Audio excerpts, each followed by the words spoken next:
Surprise যদি হয় প্রিয় মানুষটির কাছ থেকে, ভালোবাসার মানুষটির কাছ থেকে, তাহলে তো আনন্দের সীমা থাকে না। গুছিয়ে নিয়েছি, তো এয়ারের টিকিটও কাটা হয়েছে, আমরা ফ্লাইটে করে কক্সবাজার যাচ্ছি। তো এটা আসলে আমার জন্য অনেক বড় একটা সারপ্রাইজ পেতে আমরা কম বেশি সবাই অনেক পছন্দ করি। আর সেই সারপ্রাইজ যদি হয় প্রিয় মানুষটির কাছ থেকে, ভালোবাসার মানুষটির কাছ থেকে, তাহলে তো আনন্দের সীমা থাকে না। হ্যালো, সবার কি অবস্থা? আসসালামু আলাইকুম। তৌফিকস গার্ডেন অ্যান্ড ব্লগিং চ্যানেলে আবারও সবাইকে নতুন আরেকটা ভিডিও দেখার জন্য ওয়েলকাম করছি। আশা করছি যে যেখান থেকে আমার আজকের এই ভিডিওটা দেখছেন সবাই অনেক ভালো আছেন। অনেকদিন পর একটা লং ভিডিও নিয়ে চলে আসলাম। সেদিন আমি আমার ছোট ছেলেকে নিয়ে স্কুলে ছিলাম। হঠাৎ করে হোয়াটসঅ্যাপে টুংটুং করে শব্দ হলো। আমি খুলে দেখতে পেলাম যে কক্সবাজার হোটেলের রুমের ছবি। পরে বুঝতে পারলাম এবং জানতে পারলাম যে কক্সবাজারের হোটেলের রুম বুকিং করা হয়েছে এবং এয়ারের টিকিটও কাটা হয়েছে। আমরা ফ্লাইটে করে কক্সবাজার যাচ্ছি। তো এটা আসলে আমার জন্য অনেক বড় একটা সারপ্রাইজ ছিল। আগে থেকে তেমন একটা কথাবার্তা ছিল না যে আমরা কোথাও যাচ্ছি। সো আমরা আগের দিন রাতে সব কিছু তাড়াহুড়া করে গুছিয়ে নিয়েছি। তো প্যাকিংয়ের কাজটা আমার হাজব্যান্ডই বরাবর করে থাকে, আমি জাস্ট একটু এদিক ওদিক গুছিয়ে দিই এবং ভিডিও করি। আর পরের দিন যেটা হচ্ছে ফেব্রুয়ারি মাসের 1 তারিখ বেলা 1:15টার দিকে আমরা বের হয়ে যাই। আমাদের ফ্লাইট ছিল হচ্ছে 3:15 তো আগে তো রিপোর্ট করতে হবে, আরও অনেক ফর্মালিটিস আছে আপনারা জানেন এয়ারপোর্টে। আমরা কিন্তু হাতে যথেষ্ট সময় নিয়েই বের হয়েছিলাম। তারপরও আমার হাজব্যান্ড এত বেশি চিন্তাযুক্ত ছিল, কারণ হচ্ছে একবার কক্সবাজার থেকে ঢাকার ফ্লাইট মিস করেছিল। তারপরে থেকে সব সময় একটু আগে যাওয়ার চেষ্টা করে। তো যাই হোক, আলহামদুলিল্লাহ আমরা ঠিকঠাক মতো সময় মতো এয়ারপোর্টে পৌঁছেছি। সো আশা করছি নিশ্চয়ই আপনারা বুঝতে পারছেন আমার আজকের ভিডিওটা হচ্ছে ঢাকা টু কক্সবাজার বিমান ভ্রমণ। আমাদের ভ্রমণটা কেমন ছিল, বিমানে আমাদের কি খাবার দিয়েছিল, অনুভূতি কেমন, বাইরের পরিবেশটা কেমন, সব কিছু রয়েছে আমার আজকের ভিডিওতে। এবং কক্সবাজার গিয়ে আমরা কোন হোটেলে উঠেছি আর সেদিন কি করেছি সব কিছু কিন্তু আজকের এই ভিডিওতে দেখতে পাবেন। অলরেডি আমরা একদম টাইম টু টাইম এয়ারপোর্টে পৌঁছে গিয়েছি এবং যে ফর্মালিটিসগুলো আছে সেগুলো করা হয়েছে। সঙ্গে যে জিনিসগুলো ছিল যেমন মোবাইল, ল্যাপটপ, তারপরে আমার যে হাতে ব্যাগটা ছিল, এগুলো সব কিছু মেশিনে দেওয়া হয়েছে। তো আমরা এক পর্যায়ে ভিতরে চলে গিয়েছি। সেখান থেকে একটা মাইক্রো করে আমাদের বিমান পর্যন্ত নিয়ে যাওয়া হয়েছে। মাইক্রো দিয়ে যেতে যেতেও একটু শ্যুট করে নিয়েছি যাতে আপনাদের সাথে শেয়ার করতে পারি।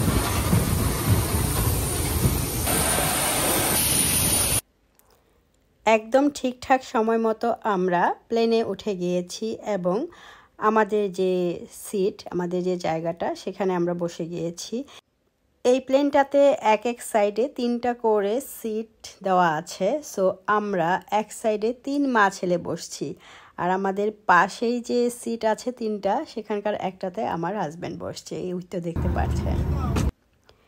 আমি একটু বিমানটা ঘুরিয়ে ঘুরিয়ে দেখানোর চেষ্টা করছিলাম, মোবাইলটা ঘুরিয়ে ঘুরিয়ে, বাট বেশিক্ষণ করতে পারিনি কারণ এখানে নাকি ভিডিও করা নিষেধ আর কি। প্লেনের ভিতরটা আমি ভিডিও করতে পারবো না, তবে প্লেনের যে ছোট্ট জানালাটা আছে সেটা দিয়ে বাইরের সাইডটা ভিডিও করতে পারবো, সেখানে কোনো নিষেধ নেই।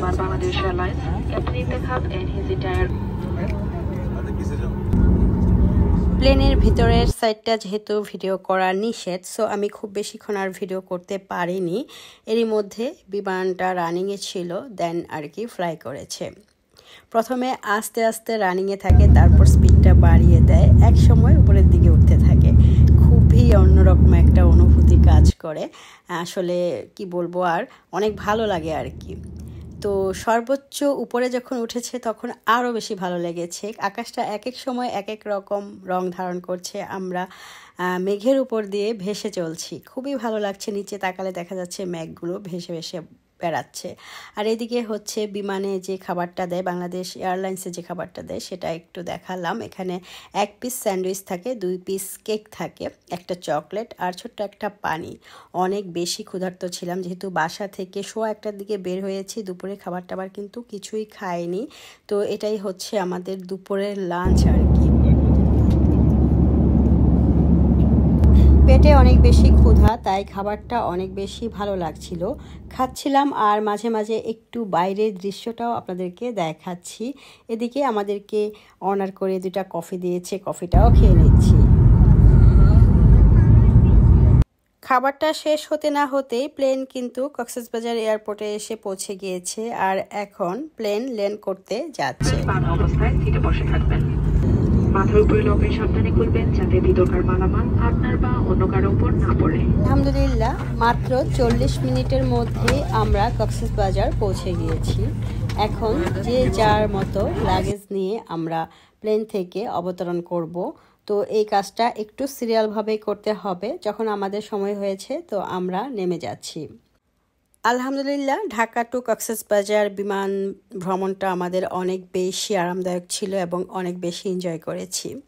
তো যাই হোক, আমরা সময় মতো এসে কক্সবাজার এয়ারপোর্টে নেমে গেলাম। ততক্ষণে সূর্যটা কিন্তু অনেকটাই লাল হয়ে গিয়েছে আর কি, অস্ত যাওয়ার সময় হয়ে যাচ্ছে। তবে আরও কিছুটা সময় আছে অস্ত যেতে। আমাদের ইচ্ছা ছিল যে আমরা কক্সবাজার এসে রুমে আমাদের লাগেজগুলো রেখে তারপরে একটু বিচে যাব, যেন ততক্ষণে সূর্য ডুবাটা দেখতে পারি। বাট এখানটায় আমাদের কিছুটা সময় দেরি হয়ে গিয়েছে লাগেজ কালেক্ট করতে। এক পর্যায়ে লাগেজ আমাদের হাতে এসে পৌঁছছে, তো আমরা বের হয়ে গিয়েছি। আমরা যে হোটেলের রুম বুক করেছি সেই হোটেলের মাইক্রো এসে এখানে আমাদের জন্য অপেক্ষা করতেছিল। তো আমরা মাইক্রোতে চড়ে বসেছি আর হোটেলের দিকে রওনা হচ্ছি। তখনও কিন্তু সূর্য ডুবে নাই, আস্তে আস্তে অন্ধকার হওয়ার পর্যায়ে যাচ্ছে আর কি। তো খুব বেশি সময় লাগেনি এয়ারপোর্ট থেকে আমাদের হোটেলে যেতে, জাস্ট 8 থেকে 10 মিনিটের মতো লেগেছে। এবার নিশ্চয়ই জানতে ইচ্ছা করছে কক্সবাজার এসে আমরা কোন হোটেলে উঠেছি। হ্যাঁ, আমরা দি কক্স টুডেতে উঠেছি। যেহেতু ঢাকা থেকেই রুম বুকিং করে আমরা এসেছি, সো এখানে তেমন একটা সময় নষ্ট হয়নি। জাস্ট লবিতে কিছুক্ষণ বসেছি আর সাথে সাথে ওয়েলকাম ড্রিঙ্কস এসেছে। এখানে যে ড্রিঙ্কসটা আমাদেরকে দিয়েছে সেটা হচ্ছে একদম ন্যাচারাল পেঁপের জুস। পেঁপের জুসটা অনেক বেশি এনজয় করেছি, খুবই মজা ছিল।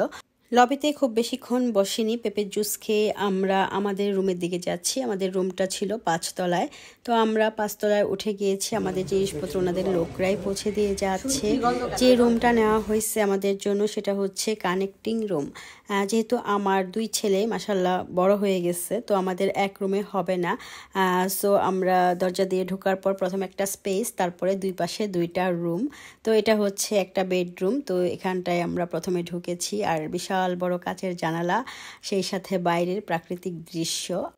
এত বড় জানালা থাকার কারণে দেখা যায় ঘরের মধ্যে ভরপুর আলো, লাইটের একদম দরকার হয় না। নিচেই হচ্ছে সুইমিং পুল। তো 2 পাশে 2টা রুম, একটা রুমে আমার ছেলেরা থাকবে আর একটা রুমে হচ্ছে আমরা থাকবো। সো একটু গোছানো রুমটা আপনাদেরকে দেখালাম, তা না হলে একটু পরেই দেখা যাবে অগোছানো হয়ে যাবে, বাচ্চারা নষ্ট করে ফেলবে। তাই শুরুতেই রুমগুলো একটু দেখানোর চেষ্টা করেছি। কিছুক্ষণ রুমে ছিলাম, মাগরিবের নামাজ পড়ে দেন আমরা বের হয়েছি। আমরা সুগন্ধা বিচে গিয়েছিলাম। তো বিচে গেলেও সাগরের একদম পার যেতে পারিনি, কারণ ভাটা শুরু হয়ে গিয়েছে। মাঝখানে বিশাল একটা চোরা খাল দেখা গিয়েছে, যেখানে হচ্ছে পানি জমেছিল। তো সেই পানি রাতের বেলা আর পাড়িয়ে ওইখানে যাওয়ার আর ইচ্ছা হয় নাই, তাই সাগর পার না গিয়ে এদিকের বালুচরেই ছিলাম। এখানটায় অনেক অনেক মানুষ ছিল, অনেক ধরনের জিনিসপত্র বেচা কেনাও হচ্ছে, খাবার দাবারও বেচা কেনা হচ্ছে। যেমন এই যে পেয়ারা মাখা, আম মাখা, তারপরে হচ্ছে ঝালমুড়ি। তো এগুলো একটু খেয়ে রাতের বেলা আমরা চলে আসছি সরাসরি ডায়মন্ড হোটেল। এটা হচ্ছে কলাতলি রোডের ডায়মন্ড হোটেল, এখানে আমরা রাতের খাবারটা খেয়েছি। তো খাবারের আইটেম অনেক কিছুই ছিল। আর কক্সবাজার গেলে ভর্তা ভাজিটা একটু বেশি খাওয়া হয়, বিভিন্ন ধরনের ভর্তা, এছাড়া গরুর মাংস ছিল, তারপর সবজি ছিল, ডাল ছিল, অনেক কিছুই ছিল। আলহামদুলিল্লাহ, খুব মজা করে খাবারটা খেয়েছি। ক্ষুধার্ত ছিলাম, সারাদিন তেমন কিছু খাওয়া ছিল না। একবারে রাতে ডিনার করে দেন আমরা হোটেলে ফিরেছি। তো আমার আজকের এই ভিডিওটা কেমন ছিল, একদম ঢাকা থেকে কক্সবাজার পর্যন্ত পুরোটা সময় আপনাদেরকে দেখানোর চেষ্টা করেছি। যদি এখন পর্যন্ত কেউ ভিডিওটি দেখে থাকেন বাট লাইক দিতে ভুলে গিয়ে থাকেন, প্লিজ একটি লাইক দিয়ে দেবেন। নতুন বন্ধুরা আমার ভিডিও ভালো লাগলে সাবস্ক্রাইব করে পাশে থাকবেন। পেজ থেকে যারা দেখছেন, জানি পুরো ভিডিও দেখবেন না কেউ, তারপরও যদি কেউ দেখে থাকেন, যদি ভালো লাগে তাহলে ফলো দিয়ে সঙ্গেই থাকবেন। পরের দিনগুলোতে কক্সবাজার কি মজা করেছি সেটা দেখতে হলে অবশ্যই চ্যানেলটি সাবস্ক্রাইব করে রাখার অনুরোধ করছি। তো আজকে বিদায় নিয়ে নিচ্ছি। আল্লাহ হাফিজ, আসসালামু আলাইকুম।